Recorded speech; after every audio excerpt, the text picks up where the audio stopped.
Hey, more Blood Alone content, and we're going to talk about two very small features which I think are going to make a massive impact on the overall game. Two mechanics I feel like are a little bit overlooked too. I feel like, once again, when we zoom in and look at the great detail of it, I think we're going to see a completely different game of Hearts of Iron 4. Anyway, cut to the chase. What are we talking about? Issue, trade, embargo. Wow, where do we go with this? So this allows you, let's just increase world tension by up to 15, because I guess you need a bit of world tension to actually kick it off. So just hop on to Germany, pop the world tension to 16 for them, and then we issue a trade embargo, only 50 political power. And now if we hop back onto Germany, you can see that all the members of the Commonwealth, so all the puppets and dominions of the UK, I can't trade with them now. So United Kingdom is straight no, South Africa no, Raj, Australia, British Malaya. This is a really big deal because now they're denied a massive amount of rubber and oil from Malaysia. I suppose the UK's got quite a lot of rubber as well from like Sri Lanka, for instance. This is kind of an interesting game in a multiplayer experience. For instance, if you're on Portugal as well, you embargo Germany. Now let's just have a look if you're non-aligned, what difference it makes. If Portugal embargoes you, you've lost a massive amount of tungsten, and we are currently non-aligned. If we issue an embargo, it costs 100 political power, and it needs to be 30 world tension that they've generated. So they've got to generate way more world tension. Let's just have a look at the Soviet Union. So same again, for the Soviet Union, it has to be 45 world tension, and it costs you 100 political power. It's weird. For the communist nation, it's actually higher. Let's look at Paraguay, for instance. Yeah, it seems to be a set amount based on their ideology, and it does appear that communist nations need the most world tension to be able to embargo. So let's try another fascist nation. Let's say Peru. Peru needs 30 world tension and 100 political power. Oh, that's actually, no, we're non-aligned again. Sorry, we're Persia. I thought I was Peru. Let's go Italy then.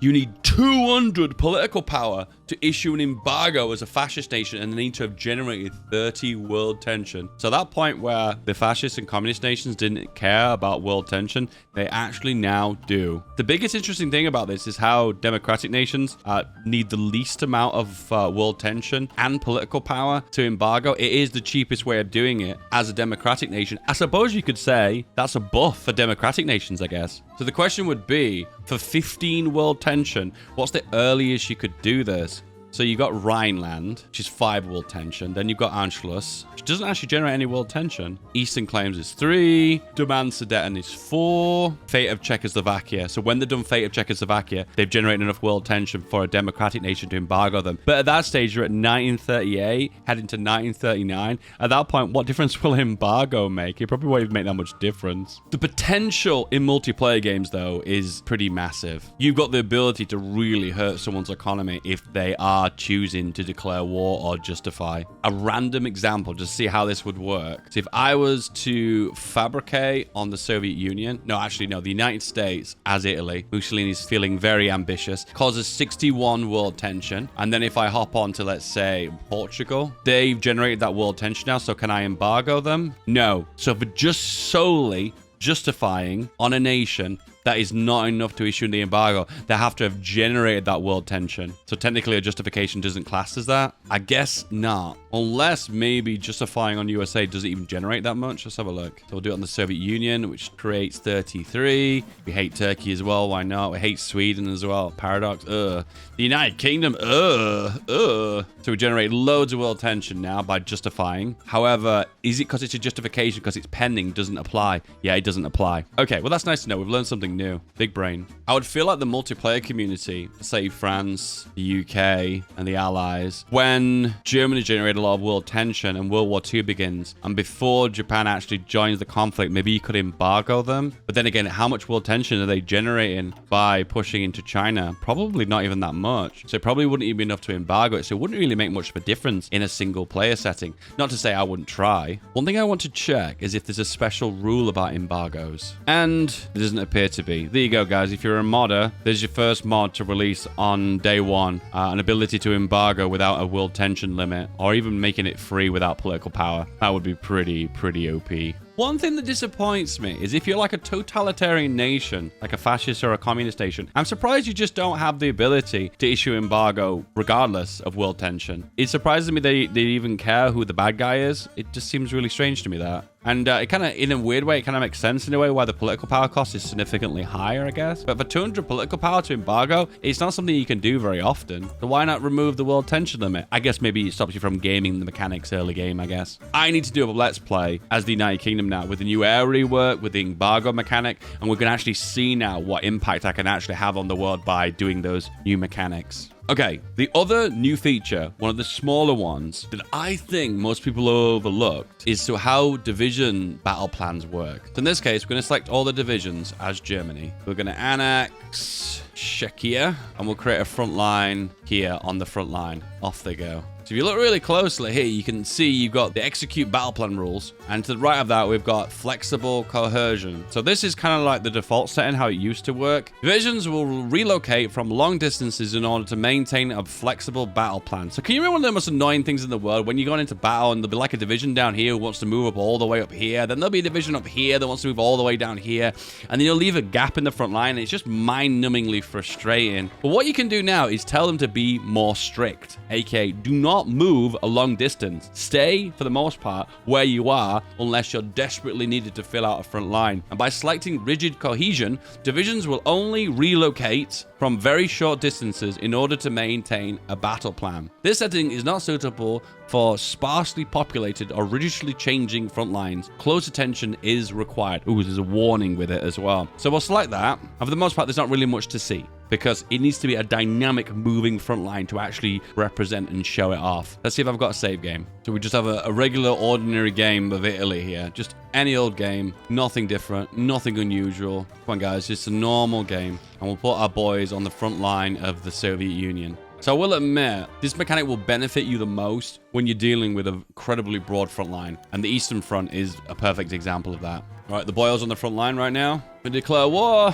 and off you go. Push! So we've got the first example now of mega wiggling. Can you see these orders here of the moving around, moving long distances? So the AI thinks to itself, okay, I guess in this case, the northern front is a little bit weaker and therefore has extended a little bit. So therefore we need troops up there. So all of a sudden this guy at the bottom is like, yeah, you know what? I think I'll help in the northern front. Like, no.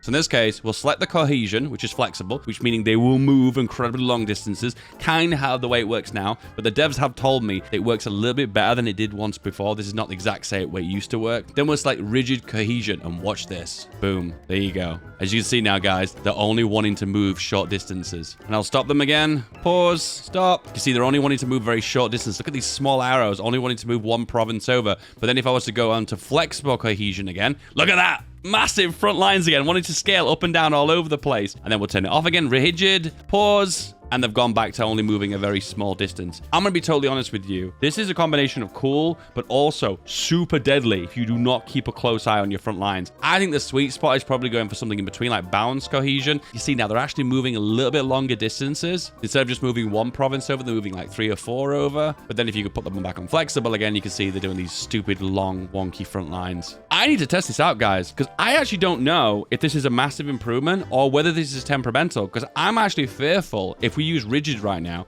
we're going to be in a situation where we're going to be finding ourselves getting encircled on ourselves because we push forward and we've not got good enough defense on our left and right flank, so therefore we just get completely steamrolled. So here's one issue I've run into right now. So if this troop's behind the front line and the distance away, they're going to see that as a massive move to move forward to the front line. So we've got kind of stragglers staying behind because they've only been told to move small distances forward. So the way you kind of have to do it, you kind of have to babysit it by putting on flexible cohesion, flicking back to rigid, and then putting it back onto flexible again just to prevent anyone from straggling behind. So once again, we're on flexible right now. For the most part, no one's staying behind. We'll change it to balance once again. I'll control B them to the front line. Then I'll put it to rigid, hold ground. And once again, there's troops holding behind the front line and not moving forward.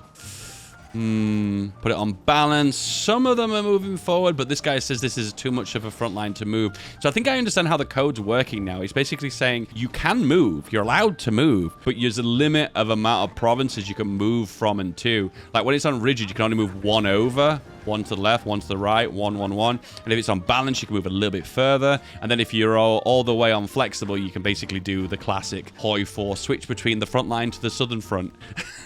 All in one swoop. This is probably a bad example because I'm beating the Soviets so aggressively right now and they're getting absolutely steamrolled.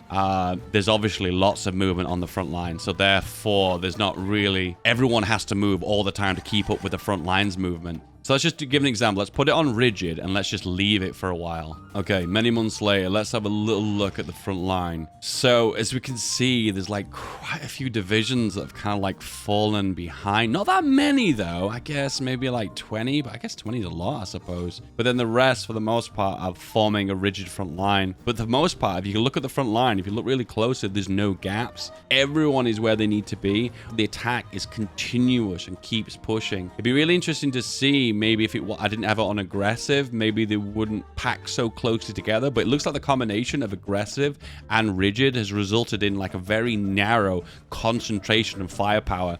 For a narrow front, that would absolutely demolish everything. For this long front, though, of course, it's caused kind of a few issues. Let's just count how many divisions have got stragglers behind. Let's have a look. 26 divisions to be left behind. Be aware, this is the early access version. There may be tweaks and adjustments to the final release, so this is not the final form. But overall, you can see the impact. So we've changed it back to balance. If we change it back to flexible now, as you can see, all of them want to get back to the front lines. There is not a limit on the distance. So my advice to you guys, if you do not know what you're doing, please do not adjust cohesion because it will cause some really strange issues to happen. It seems to me the best way of using it currently, until maybe they tweak it, is to jump on to rigid for a very short period of time and then hop back onto flexible and go back and forth, depending on what phase in your offensive is. So if you build planning bonus up, you're on the front line, you've entrenched, you've dug in, hop it to rigid, put it on aggressive, go. Then after maybe a month or so of pushing, a successful push that is, you can switch back to flexible and maybe put it on balanced.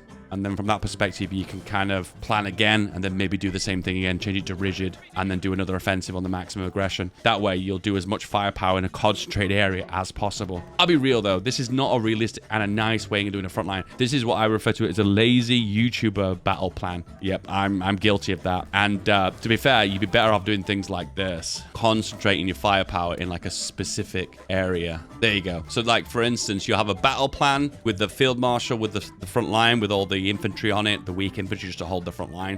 Then you have like maybe tanks and artillery infantry that'll make a specific push. The Kuban region offensive operation. Very, very offensive. Can we do one here? What would this be called? This one is called the Kuban region offensive as well. Okay, fair enough. Anyway, these are some cool features. I think, in all fairness, the more I play with this, the more I test it out, I'll probably find the most min-maxy way of using it. But so far, so good. Don't forget to like and subscribe if you want more Battle for the Bosphorus content. Here is the next video. I'd recommend this one. This video here.